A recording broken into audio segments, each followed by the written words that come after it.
Bayan, magandang hapon. Ang inyo pong Kuya Ed, ang Supremo. Makakomment lang po sa puntong ito.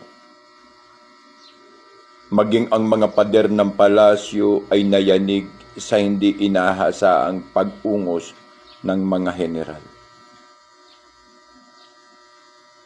AFP nagsalita na. Ito ang balitang gumimbal sa gobyerno ngayon. Bakit po ito? Sa mga hindi po nakakaintindi at nakakaunawa ng galawang ito, o nung sinasabi natin ng issue na to, dahil locally ang issue po na inyong mga nababatid at nararamdaman ay naaabot ng inyong mga talampakan. But this one is surely big different to the other. Dahil sa nangyari, dahil sa ginawa ng lintik na gobyernong ito at pagpapatunay na walang makasasaling sa kanila, ni ang kalayaan at ang karapatan ng mga lehitimong mga opisyal at retiradong opisyal ng sandatahan ay kinitil nyo na. Ngunit hindi ninyo naiisip na ang mga yan ay hindi basta-basta regular na sambayanan. Ito po ay may pinagmulan at nananatiling ang kanilang ranggo ay nasa kanilang mga kamay bilang pagpupugay sa 37 hanggang 38 taon ng pagsiserbisyo.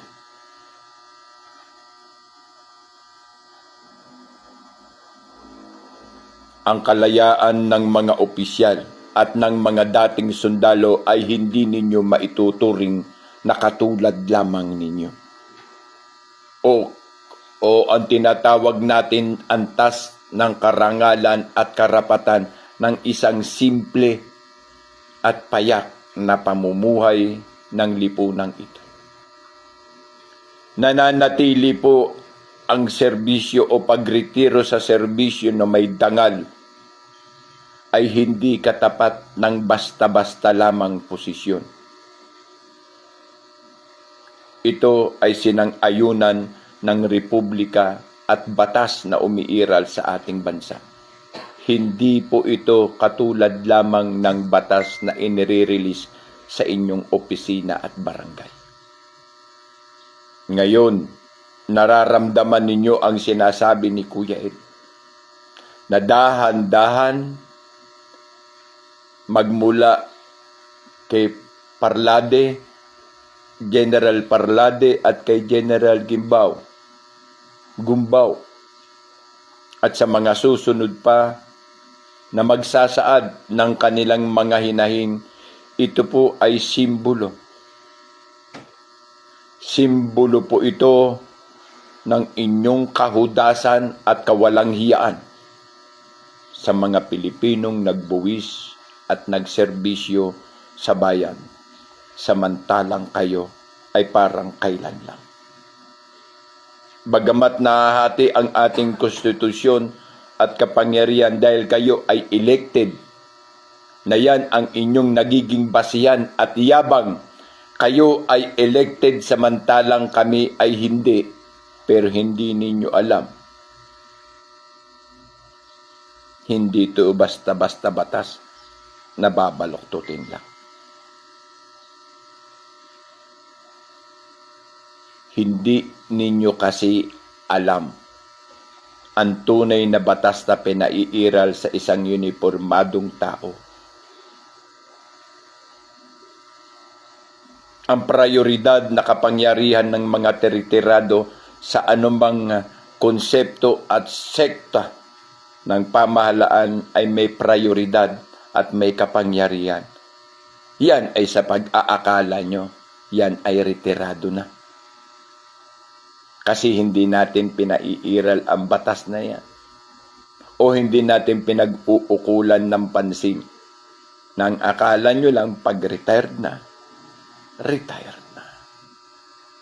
Hindi ninyo alam sa anumang punto at katayuan ng bansa, maging payapa man ito sa digmaan, ang mga sundalo o ang mga dating sundalo o ang mga retired na sundalo ang siyang prioridad na tatawagan upang maglingkod at idepensa ang ating bayan. Iyan po ang hindi ninyo naiintindihan. Kaya mano pa ang inyong pagwawalang hiya sa aming karapatan, sa inyong mga ginawa at pinatunayan ay hindi namin katanggap-tanggap.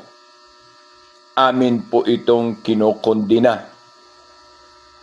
At sa pagkondinang yan, mararamdaman nyo ang aming katahimikan na parang nangangalit na bulkan na anytime at anytime sasambulat ang galit na to, ano paman ang masagasaan. Kasi kayo ang mga tao